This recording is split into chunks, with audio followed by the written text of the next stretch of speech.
How are you feeling? Very excited. Making history. And also, there's going to be a lot of very pleased people at the school. It's not just a tech thing. You know, it's not just a new invention. It's something that can actually help real people. So it's fun. It's fun to do that and exciting. It gives it all meaning, not just interest.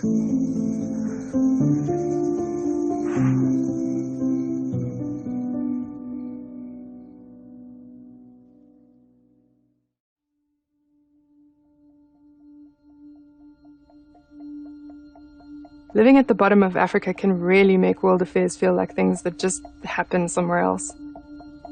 So in 2014, when I heard the word Bitcoin for the first time, I made it my mission to find out what is so wrong with the way things are that people are trying to change the financial system for everyone.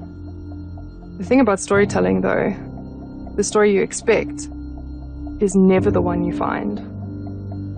I reached out to friends to find out who knew about this thing called Bitcoin, and I was pointed in the direction of Lauren Gamarov. Within 4 minutes of receiving my email about being interviewed on Bitcoin, Lauren responded saying, yes, I do believe that this will impact our lives as much as the internet has done. So can you first explain to me what cryptocurrency is? All it is essentially is a mechanism for being able to transfer digital assets without there having to be a duplicate of that digital asset. I'll give you an example. If you have an MP3 or a digital photo, it's very easy to make a copy of that digital photo or MP3 and send it to multiple friends, or what this term is called double spend. In 2008, an anonymous developer or engineer or financial guru devised a way to create a digital currency which essentially solved that problem, where you could create a digital asset that could be transferred from one owner to another and couldn't be easily copied. 2011, I read a blog about an underground website that was using this new internet currency that was different from any other currency that had ever come before it. And I immediately decided to try and play around with it and see where it would go, and acquired a number of them where they were worth very little. And then over the years I've just seen the usage explode, and people come around to the idea that this could very well be the next innovation that disrupts and upturns our lives and has a massive positive impact. There are thousands of cryptocurrencies out there, and they're quite diverse in terms of what their intentions are and what they were designed to do.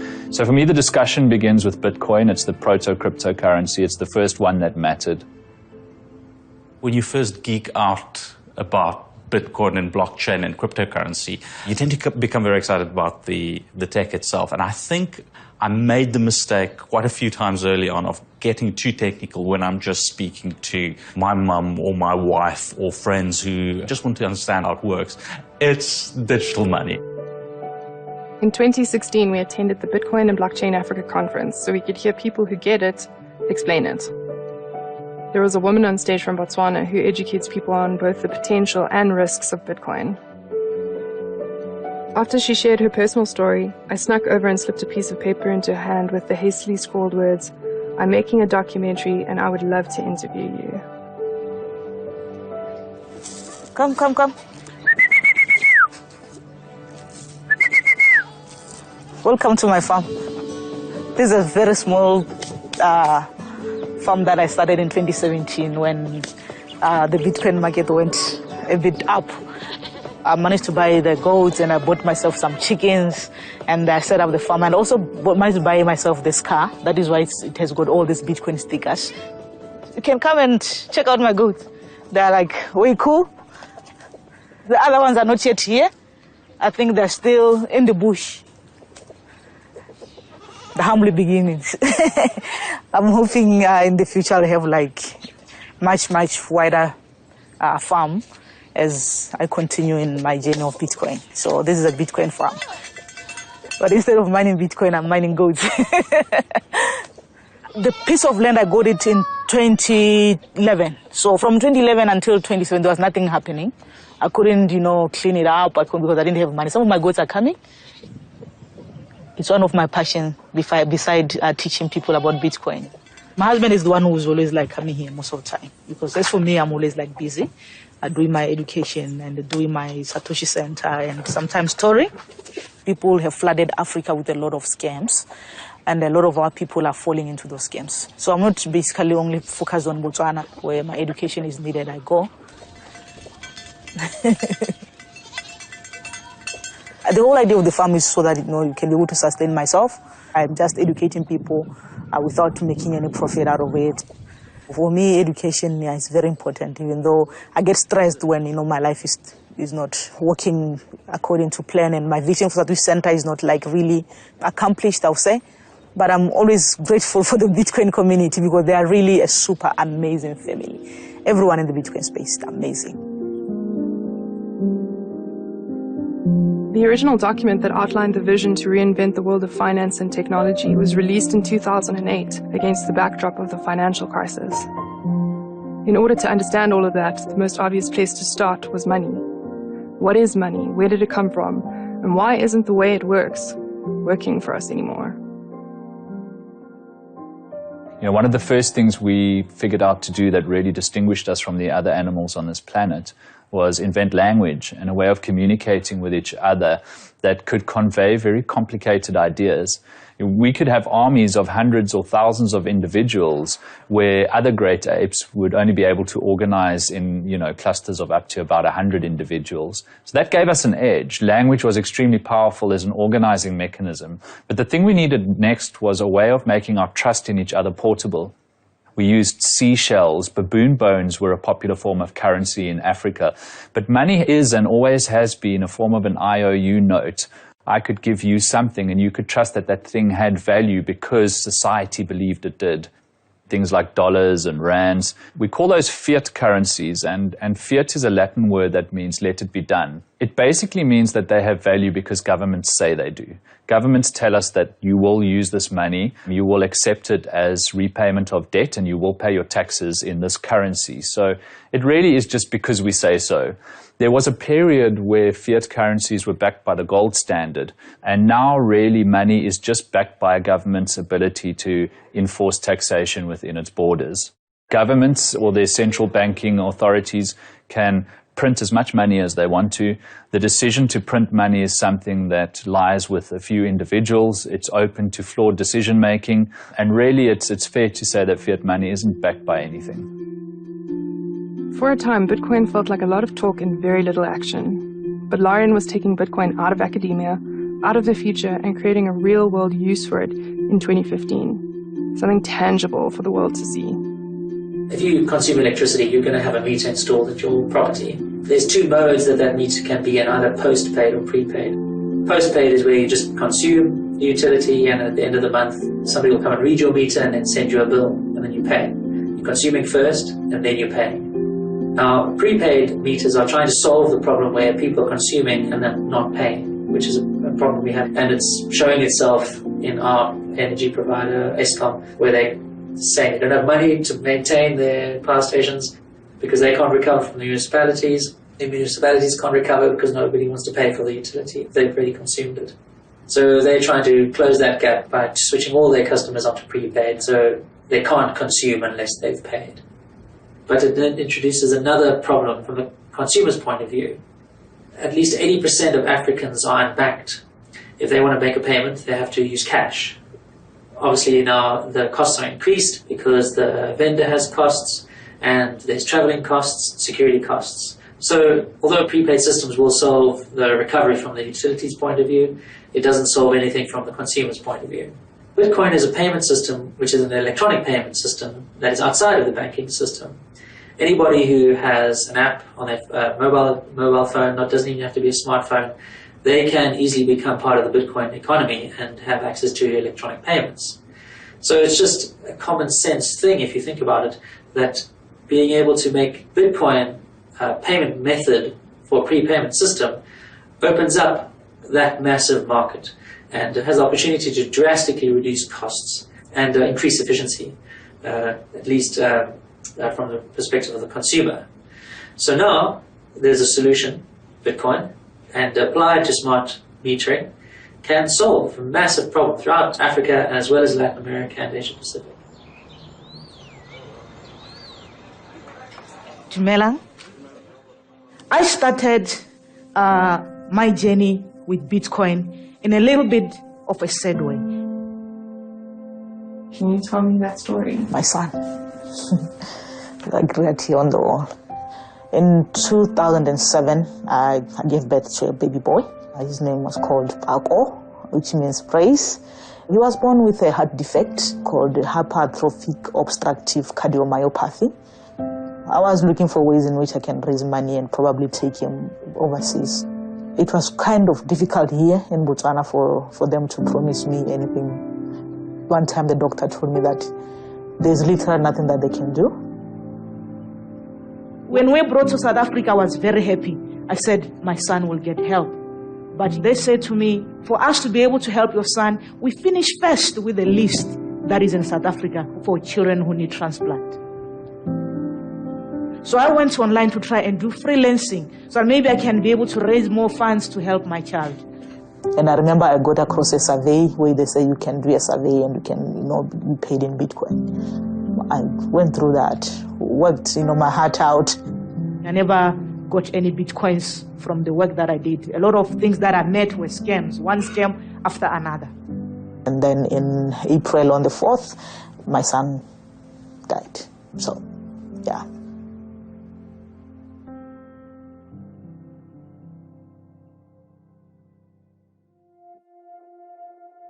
First time I heard about Bitcoin was to raise money for my son.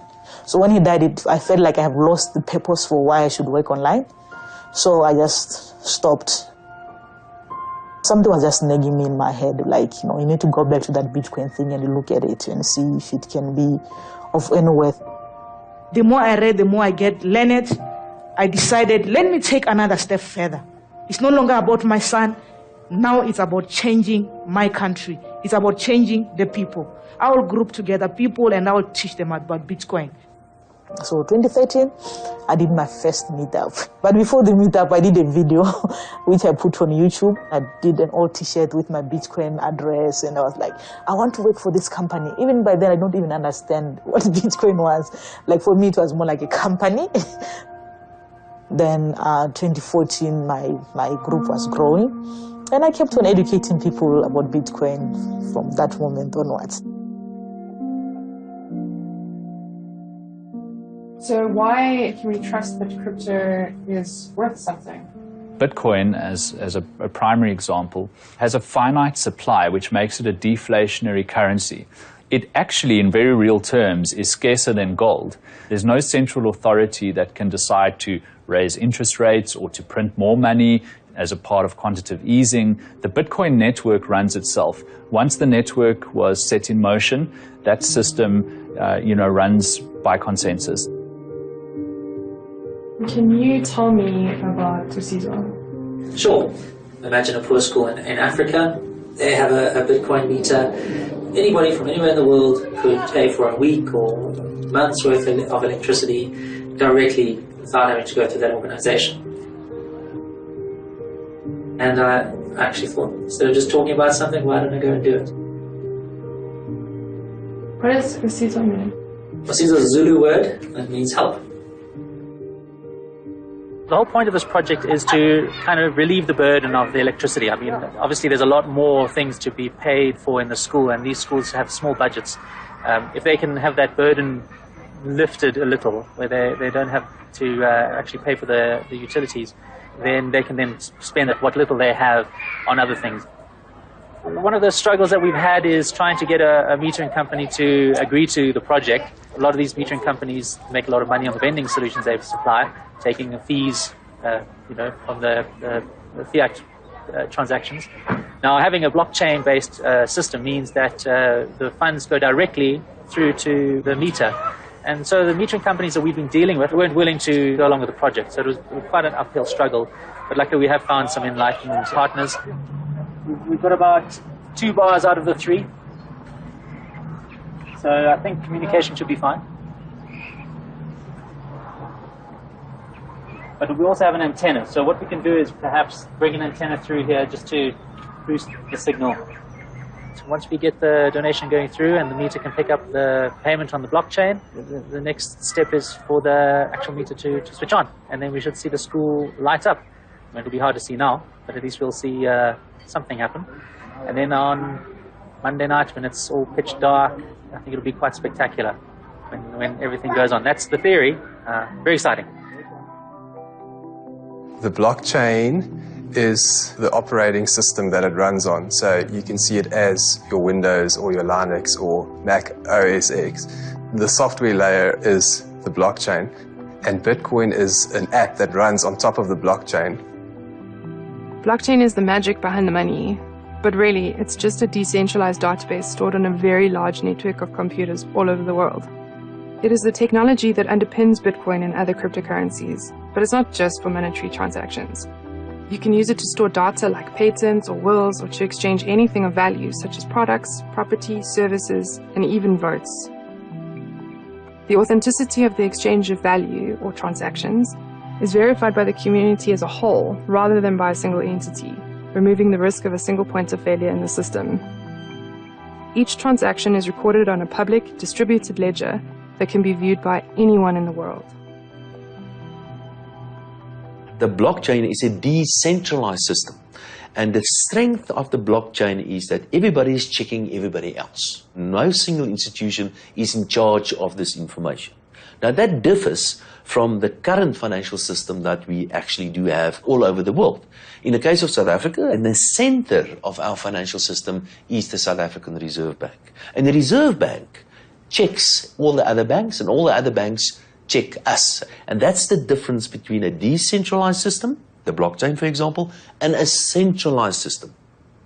If I, for example, want to give you government money or central bank money, and I do a transfer from my cell phone to your cell phone, it is impossible for me to transfer money from one bank account directly into another bank account. We think that is what happens, but what really happens is that I send a message to my bank, which will send a message to the central bank, which will send a message to your bank to make a deposit into your bank account. So there's somebody else always in charge. There's always a middleman somewhere between my account and your account. So who invented blockchain and Bitcoin? The creator of Bitcoin, the cryptocurrency and the technology, is Satoshi Nakamoto. People think it's a group of people, or it could be an individual. He's a complete mystery. No one knows who he is. People have their suspicions. I have my suspicions as well. Several people have come out to claim that they are Satoshi Nakamoto. I think it's quite nice that it's a mystery. I like the fact that I don't know who it is, and I think we would be disappointed if we found out who it was. So why did you name your dog Satoshi? Bitcoin and cryptocurrency and blockchain technology has taken over my life. I love Bitcoin, I really do, and I like what it stands for. And the name suits him completely. I'll organize small talks and I'll go around. I've been in Gaborone and I went to Francistown to go and teach people about Bitcoin. I met students who are into IT. We talked blockchain and all that, and I began to tell them about the possibility of changing the way things are in our country, the way things are in the world. I was inspired by Satoshi Nakamoto, liberating the people from what was happening during the financial crisis, coming up with something that will really help people. The Satoshi Center's vision was to create a community lab where people can come and learn about Bitcoin and also be able to be very creative. Somebody came up with this idea of making it possible to trust the record of ownership of money without trusting any individual in the ecosystem that makes things work together. And that is such a clever invention that we have to make it work and make it valuable in the way we apply it to society. If you compare it to the traditional financial system, I don't think any of us really get excited about going to our bank or excited about logging on to a banking system. One of the disadvantages of cryptocurrency is the complexity still, that we're working with a very rough technical thing where you need to understand things like the transaction fees and things like that. But To be fair, if you compare it to the traditional financial system, that's not really clear as crystal either. It's really very difficult to understand how banking fees are going to apply to you, what's it going to cost to transfer 10,000 rands to a US bank account. Things like that are also very, very complex. What we're going to basically do is an auction. The item in question is this over here, which is a 100 Rand note. We're going to be bidding for this 100 Rand note. It's a standard auction. Whoever wins the auction gets the 100 Rand note. Slight switch, though, on the traditional auction model is that the person who comes second has to pay whatever their bid was, but they don't get the note. So I'm going to open it up at 10 Rand. Would anybody pay me 10 Rand for 100 Rand note? Who's first? 10 Rand. We've got 10 Rand in the back. 180 Rand going once.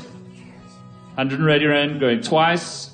Sold for 180 Rand. You can come and settle afterwards.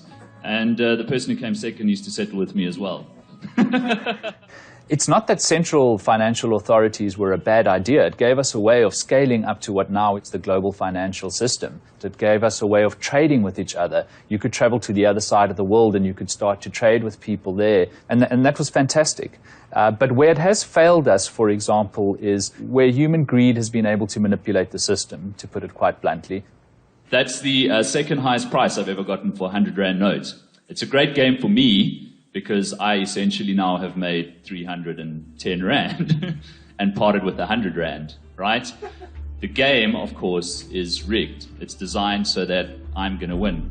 And it has to do with the irrational mindset people have around money. We all remember what happened with the financial crisis in 2009. In that situation, we were reminded again that banks can fail. We have a fractional reserve banking system in most countries where banks don't actually have to have all of the money that they're storing on behalf of their customers. They only need to keep enough of that money around that they can satisfy all of the withdrawals requested in any given period. When a bank gives you a loan to buy a house, for example, they don't have to have that money either. That's basically money they can make out of thin air. But when you have a run on the bank, when there's a crisis and everybody tries to pull their money out of the banking system at the same time, banks don't have that money, and that causes them to collapse. Governments then stand as what we call a lender of last resort. So governments say, if the bank doesn't have enough money to sort out all of its customers, we'll step in and we'll lend them the money to do that. But of course, that money needs to come from somewhere too.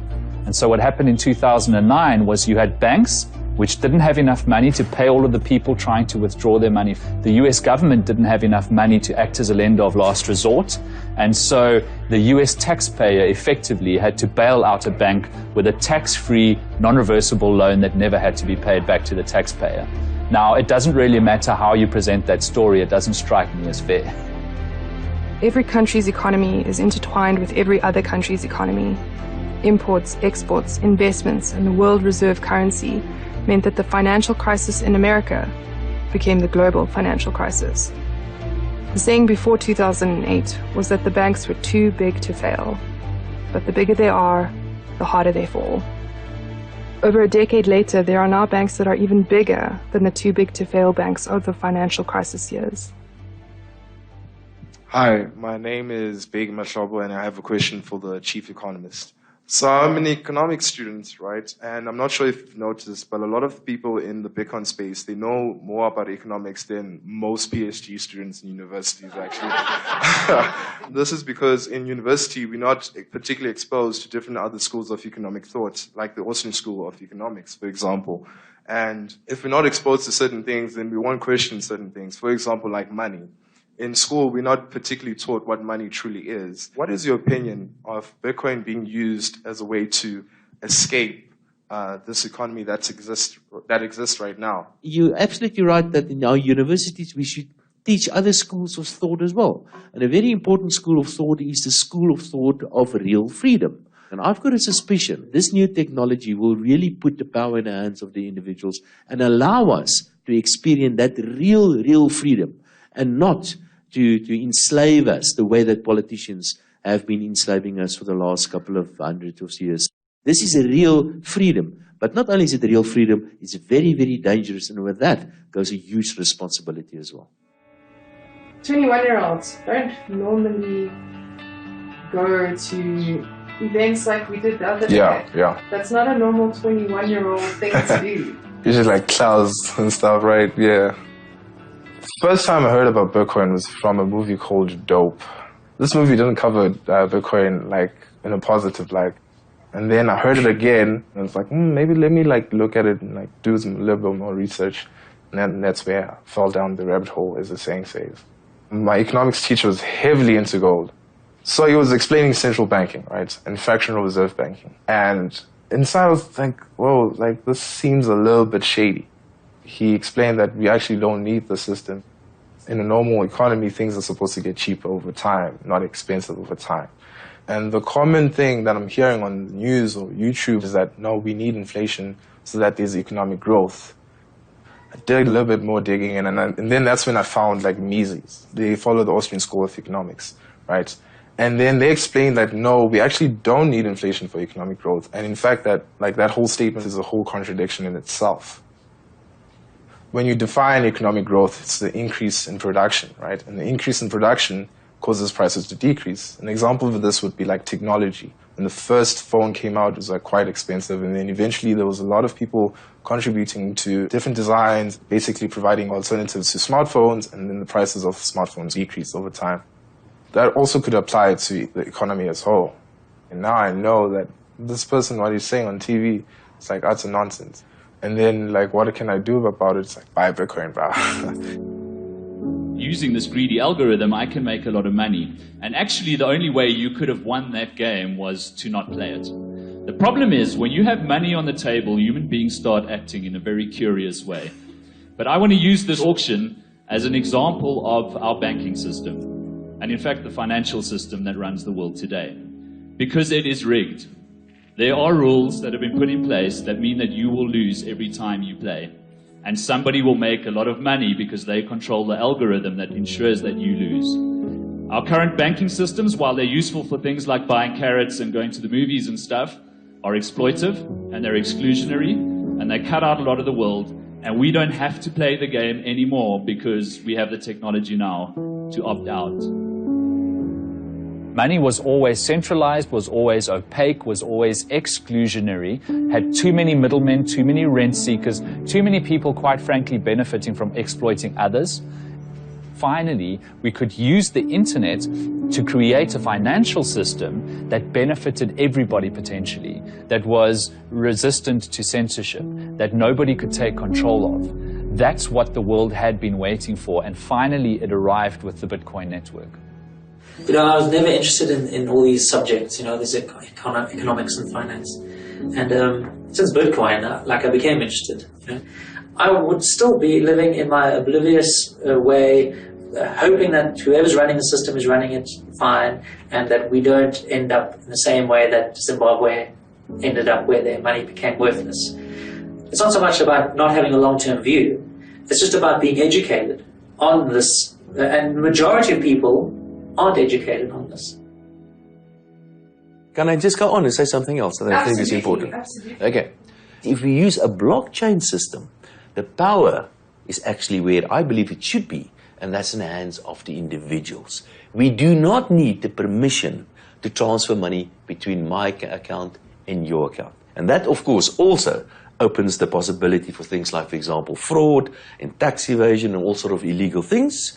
And the responsibility is also in the hands of the individuals, the way I believe it should be. Why? Why should we have that kind of responsibility? In all instances, when governments got involved with money, in all instances, without one single exception, they have either destroyed the money or they are in the process of destroying it. So don't think that a politician or a central bank is in a position that you can always trust him. It's just another individual, just another human. And they always make mistakes, and it's inevitable.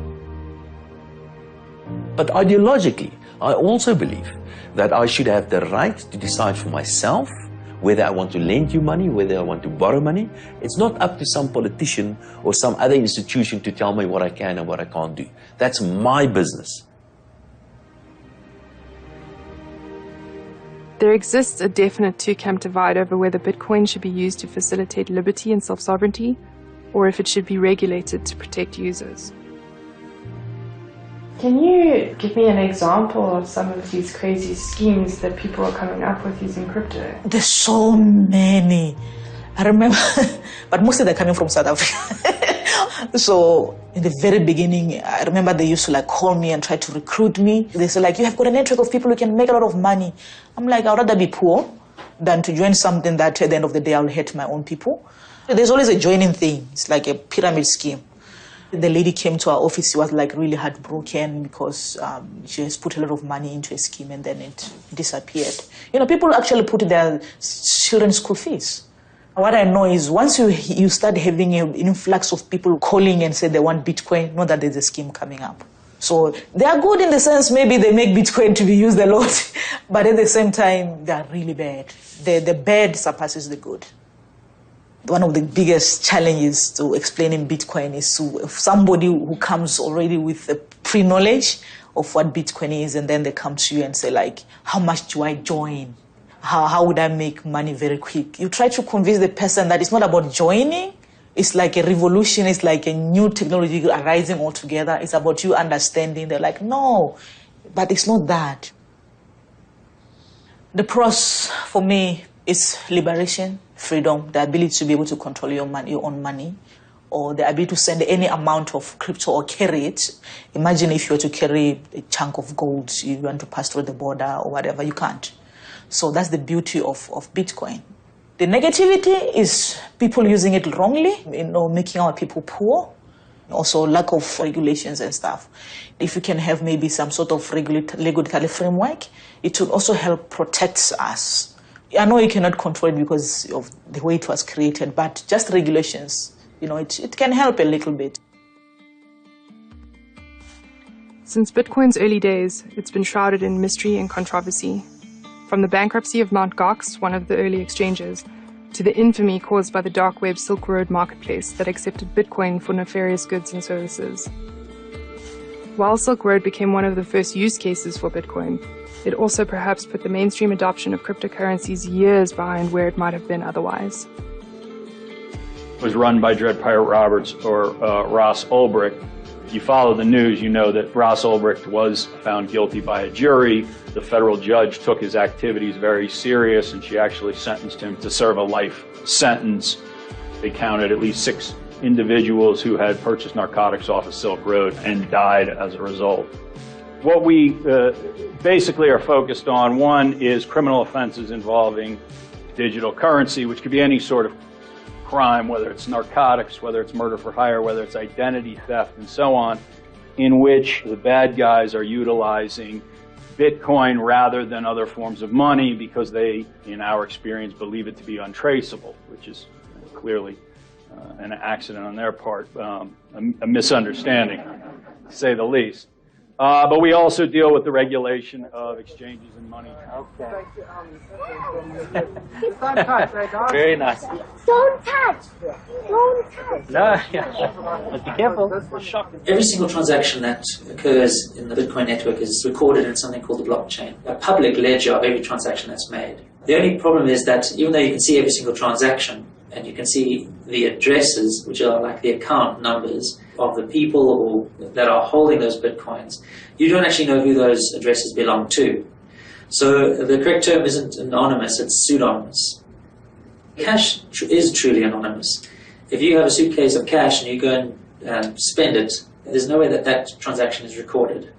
So Bitcoin is less anonymous than cash. And we certainly know how cash can be used for nefarious purposes. We know that suitcases of money and drug deals happen all the time.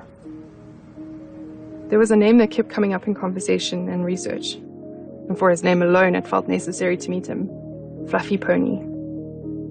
It's a nickname that stuck years ago that despite his best efforts, Ricardo is not able to get rid of. But amongst the noise of the crypto world, Fluffy Pony definitely stands out. Why is privacy so important, and how is it lacking in the way we currently do things? Privacy is the natural state of things. You're not closing the door at the bathroom because you want to plot to overthrow the government. You're closing the door at the bathroom because you don't want people to see you on the loo. There's certain aspects of our life we want to keep private. that we might reveal to certain people. We hopefully take our clothes off in front of the person we're married to, but we don't go and walk around the shopping center naked. But privacy has become, it's sort of become overshadowed by, oh, bad people want privacy, or things like, if you have nothing to hide, then why do you care about privacy? It's not about wanting to hide it from everyone, it's just that we want to control who sees the information. If law enforcement or the government want information about me, they should have to come knock on my door to get that information. They shouldn't be able to just get that information because my bank is telling them about every transaction I've ever done. I know people say there is information on the internet, but it's different. If I'm able to like really expand on the information maybe you picked from the internet and make you understand, it makes me feel good. Because I know I've empowered you, you'll take the same knowledge and you give it to someone. So if I'm able to reproduce somebody who does what I do, that's the real deal. That's the real deal, yeah. Had it not been for him, I wouldn't be doing what I'm doing. Like, he made me to know about Bitcoin. So because I was trying to help him during that time, now I'm helping people with knowledge. So it's like, you know, transferring whatever that I wanted to do for him now, he's somehow doing it for the people through me. I continue to honor him, and yeah, he'll be my baby forever. Yeah.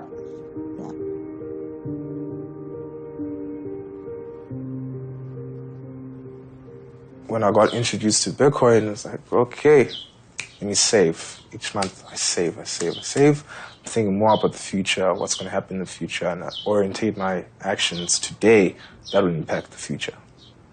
I mean, that's the reason why I'm studying, right? I'm like seeing like some interesting stuff in the space of crypto. I'm not saying I'm against banking.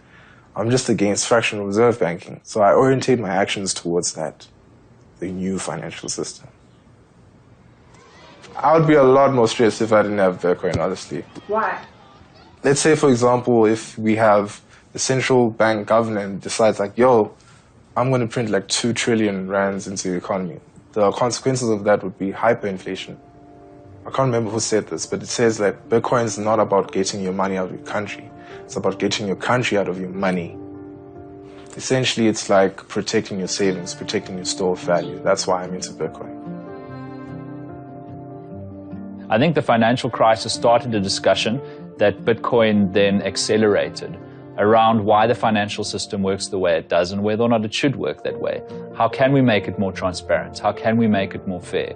How can we improve the world of money for everybody? But it was a very difficult discussion to have with people in the early days of Bitcoin. You know, I was writing for FinWeek magazine at the time, and I did a story on Bitcoin in 2011, and some of my colleagues literally laughed at me. They were like, this is the dumbest thing we've ever heard of. It's a bubble. It'll never be worth more than $9.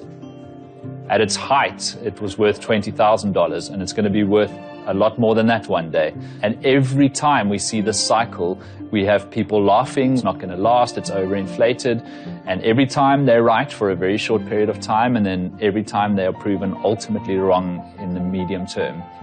I believe that one day it's something that you won't have to understand. It just makes your life better. Very few people can tell you exactly how their smartphone works. It doesn't matter because the narrative has become about why it's good for them. What does it enable in their lives? Well, I can speak to my grandchildren. I can stay up to date with the news. I can take pictures of my family. Those are the things that matter. You know, how the processor works and all of the software that makes it possible. Nobody really needs to understand the bits and pieces.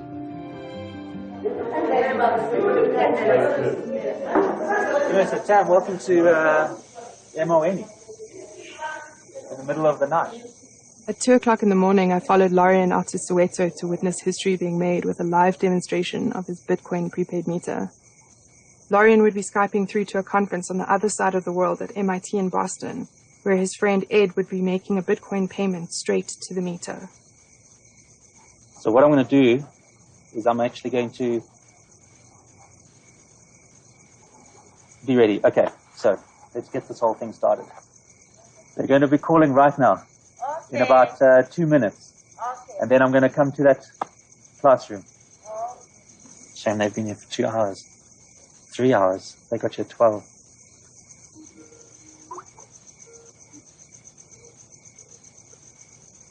Hi, Ed. packed room here. Hi, everybody. To see you all there. Hi, nice to see you all. Thanks for coming. Could you shortly explain where you are and what you're doing there? Sure. I'm in it's a city outside of Johannesburg in South Africa. It's called Soweto. Where I am right now is very close to where Nelson Mandela used to live in his youth. And I'm in a small school. We're going to be demonstrating our blockchain prepaid metering system. So this is now one of the electricity boxes. I don't know if you can actually see, but there is this is now just a conventional meter box, but there's a blockchain-enabled meter over there. And what we're going to do now is I'm going to go to the classroom, and there's some teachers there, and it's all dark, and Ed's going to now make the transaction. So let me just... The transaction takes it should take about 30 seconds. All right. Okay, well now we wait, I guess. And we hope it works. So anyway, now what's happening is it's now going through the blockchain. The meter is going to detect the payment. It's going to calculate the tariff and then load the required amount of electricity onto the meter. There's nothing on it at the moment. That's why we're in the dark. And hopefully in a few seconds the meter should be activated. I'm now just sitting in one of the classrooms here, so you're going to see the staff. Yeah, you ready? This should be about 30 seconds. 41 seconds. Okay.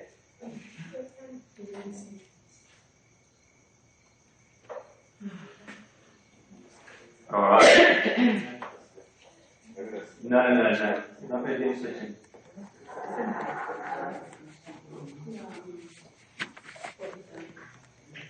Now this is usually what happens, in the live demo. Yeah. We'll just check if I have the right idea. Yeah, if I win it. Oh, there we go.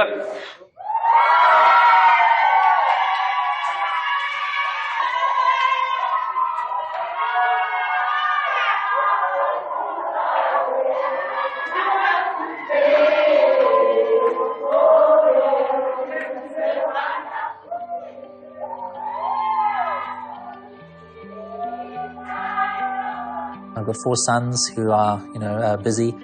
One of the things that I've been involved with is the Cub Scouts. I take my sons there on a Friday night, and we get involved teaching kids how to, be independent and also, most importantly, be good citizens.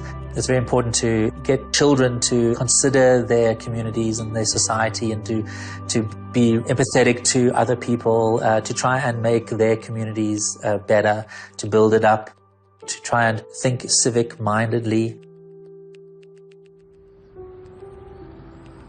This is the thing that I struggle with. So in Africa, I don't know that it helps to resolve third world problems because, if you live in a hut, you don't have access to the internet, you don't have access to a phone. Do you think that it is actually something that could really genuinely make a practical, real-world difference here? I tend to think that cryptocurrencies have potential to solve real-world problems all over the world. You're not going to solve all the problems, certainly. Even if it just becomes a global reserve currency, the local currency for a country becomes less important, where people can trivially shift from whatever the local currency is into Bitcoin. And then it doesn't matter what happens to that local currency. Now your reliance isn't on the government to keep the economy stable, because you've got a backup, you've got a fallback. That's very powerful. And I think that that's something that could have lasting effects and impact in Africa. We've had this leapfrog thing that occurs where there's an innovation like digital cell phones when they came out. Those are the first cell phones that really got deployed in South Africa. And because of that, we were on 3G faster than like the United States and most of Europe. And it's just because the infrastructure is a little bit more modern, because it was deployed slightly later in the game. There are a class of problems in Africa where we can just leapfrog and, use cryptocurrencies to our advantage. And I think that's what's going to happen. Even though myself on a day-to-day basis, I don't use Bitcoin in the way I would like, I do want to be able to spend Bitcoin, and I do want to be able to have people out there in this country spending Bitcoin. I want merchants and service providers to accept Bitcoin.